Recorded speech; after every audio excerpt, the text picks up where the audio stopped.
Hola, ¿qué hay de nuevo? Buenas a todos.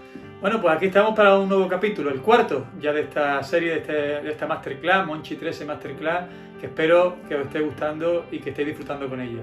Vamos a hacer un pequeño resumen. Primer capítulo hablamos fundamentalmente de cómo era vencer al factor suerte, acordaros, con la frase del éxito y del trabajo.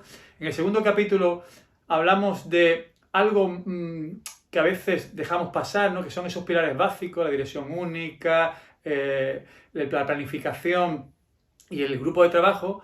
Y ya en el tercer capítulo, en el último capítulo que habéis visto, empezamos a entrar un poco en lo que era la historia de un fichaje, hablando del seguimiento en bruto.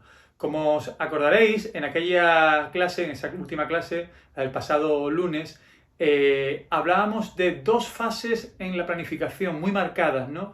En cuanto a una primera fase que era desde julio, agosto hasta enero, en la que hablábamos de lo que yo denominaba el seguimiento en bruto, y luego una segunda fase de enero hasta mayo más o menos, que era lo que yo llamaba el seguimiento en neto. En este capítulo de hoy y en el próximo capítulo, vamos a descifrar un poco o de manera muy estricta cómo es ese seguimiento en neto, en qué consiste, ¿no?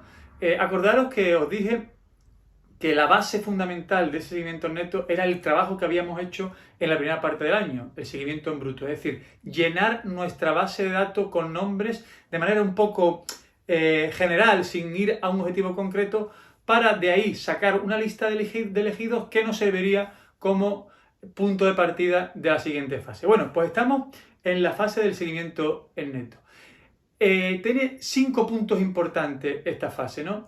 Visionado de jugadores seleccionados en la fase anterior, como he dicho anteriormente, seguimiento en distintas situaciones, seguimiento por distintos scouts, clasificación de jugadores y elaboración de una lista definitiva de jugadores. Hoy vamos a ver los 3 primeros puntos, ¿no? Lo que es el visionado de los jugadores seleccionados, cómo lo hacemos, cómo actuamos en distintas situaciones y por distintos scouts. Vamos a centrarnos en esos 3 procesos, ¿no?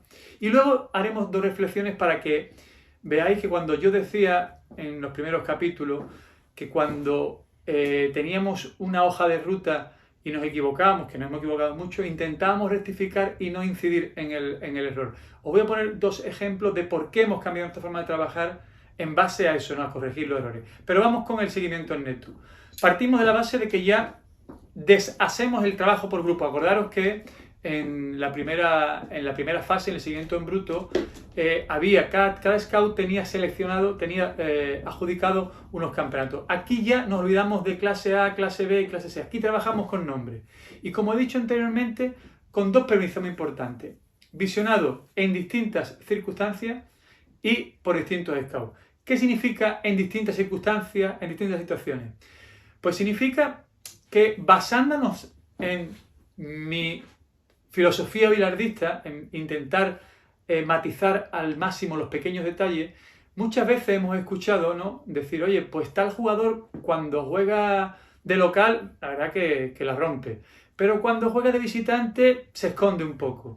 También hemos oído decir muchas veces, este jugador cuando juega con un equipo pequeño quiere el balón, o se esconde, la pide. Cuando juega con un equipo grande, ahí ya empieza a flaquear. O incluso también hemos escuchado, este jugador con la selección, no sé lo que le pasa, pero es un jugador de 10. Luego viene con el club y le cuesta trabajo. O al revés, este jugador en el club, en el equipo, es un jugador top y luego lo vemos jugar con la selección y nos entra duda.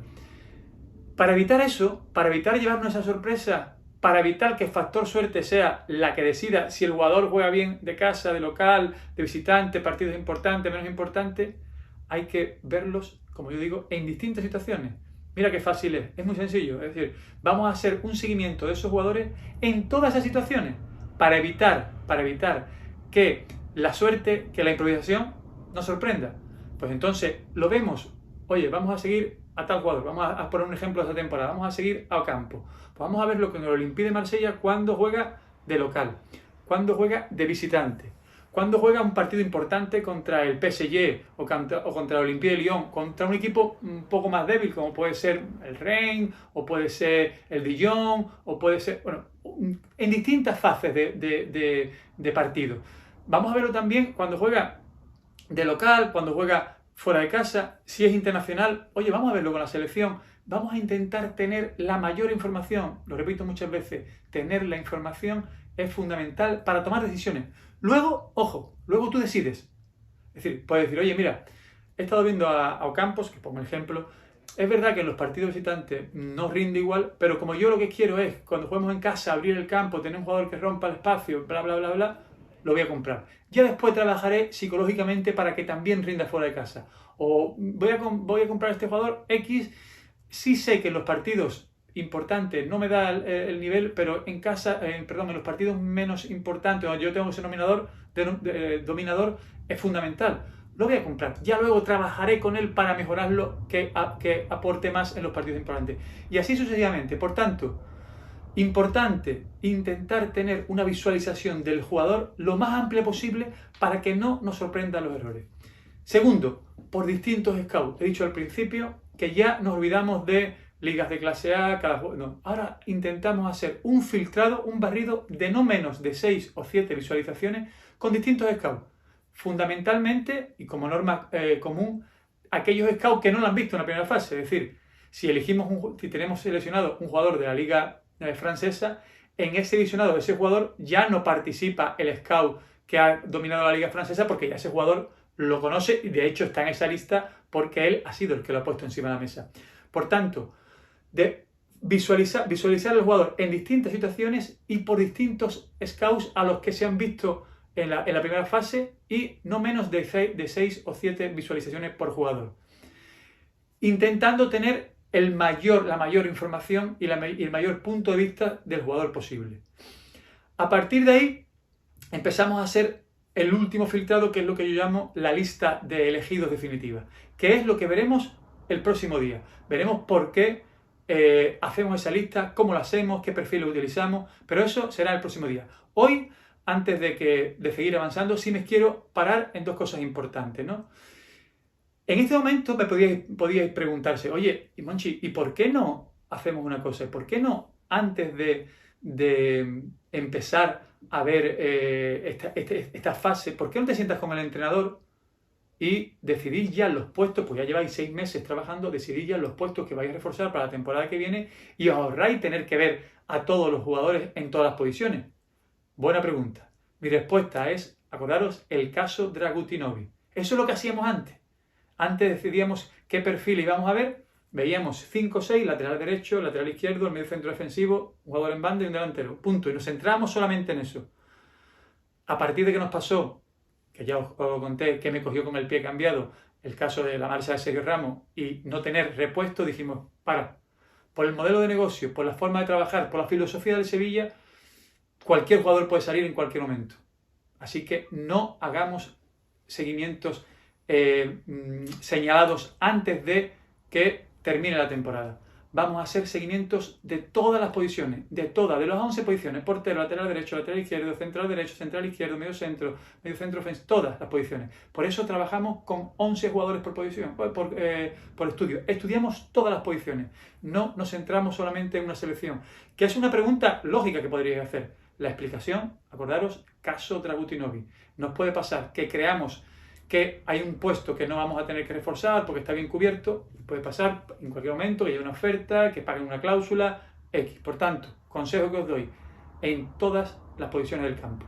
Y también me podéis decir, oye, ¿por qué no te sientas bien con el entrenador y ya vas perfilando el perfil? Oye, para no tener que buscar laterales de distintos perfiles, búscame un lateral para Lopetegui, que es el entrenador. Entonces ahí siempre cuento yo la doctrina Unai Emery. Nosotros, el año que Unai se va al PSG, habíamos trabajado con los perfiles en función de Unai al final, porque decide y porque yo creo que era para él justo probar una aventura mucho más exigente como la del PSG, sale y nos quedamos un poco con el pie cambiado también. Tuvimos que improvisar con el nuevo entrenador, con Sampaoli, la planificación porque habíamos trabajado con los perfiles de Unai. Nosotros trabajamos con todo tipo de perfiles. Eso lo contaremos con más tranquilidad en el próximo capítulo. Pero para que vayáis ya pensando, trabajamos con las 11 posiciones en el campo y cada posición distintos perfiles. Entraremos con más tranquilidad, insisto, en el próximo capítulo, pero para que veáis el porqué de las cosas. ¿Por qué 11? Caso de Dragutinovic. ¿Por qué distintos perfiles? Caso Unai Emery. Estoy terminando. Hacemos un pequeño resumen de lo que hemos visto. Después de ver fútbol en bruto, después de hacer esos 11 ideales, después de hacer la selección con las ligas A, clase B y C, hemos empezado la fase de seguimiento en neto. ¿Cómo? Ya nos olvidamos de los scouts que tienen cada uno asignado campeonato, hacemos un barrido en distintas situaciones, en distintas situaciones de local, de visitante, partidos importantes, menos importantes, con la selección. ¿Para qué? Para evitar que te sorprenda la suerte. Ese enemigo que siempre está dando vueltas, para evitar que te sorprenda la improvisación, para que no digas, joder, yo no sabía que este jugador en los partidos que era importante no aparecía, yo pensaba que tenía personalidad. No te fustigue, trabaja antes, intenta buscar antes la solución y después tú decides. Y luego, como he dicho anteriormente, por distintos scouts. Olvidamos los scouts anteriores, olvidamos aquellos scouts que han visto al jugador e intentamos que estos jugadores lo vean scouts distintos. Esto nos va a permitir tener un amplio abanico de posibilidades, de visiones. Acordaros lo que hablábamos del grupo de trabajo, pues esto es lo que viene ahora. Es decir, tener una visión mucho más global, no solamente de un técnico, de un mismo jugador. Por eso, mínimo 6 o 7 filtrados. Y acordaros, para terminar ya definitivamente, caso Drautinovic y caso Unai Emery. Ver en todas las posiciones y ver en todos los perfiles. En el próximo capítulo nos entretendremos en qué materias, en qué conceptos utilizamos para hacer esa clasificación, para hacer esa lista de elegidos definitivos, y nos entretendremos en ver todos los perfiles que buscamos y por qué lo hacemos. Para después sentarnos con el entrenador, que todavía no ha aparecido. Hasta ahora el entrenador lo que está haciendo es ganar partidos, entrenar, preparar sus rivales, preparar sus vídeos, sentarse con los jugadores, pero en la planificación todavía no ha aparecido. Él está centrado en lo que tiene que estar, en el día a día del equipo, en los partidos del campeonato local, en los partidos del campeonato europeo. El entrenador, como ya dije en el primer día, en mi modelo, el entrenador aparece a partir de mayo, cuando decide qué perfil de jugador necesita para su proyecto. Pero eso lo veremos más adelante. Hoy quedaros con el seguimiento en neto. Creo que lo habéis entendido perfectamente y ya os digo, en el próximo capítulo terminaremos de perfilar lo que es el seguimiento en neto, pero yo creo que ya hoy habéis conocido un poco cuál es la idea. Un abrazo, cuidaros y nos vemos pronto.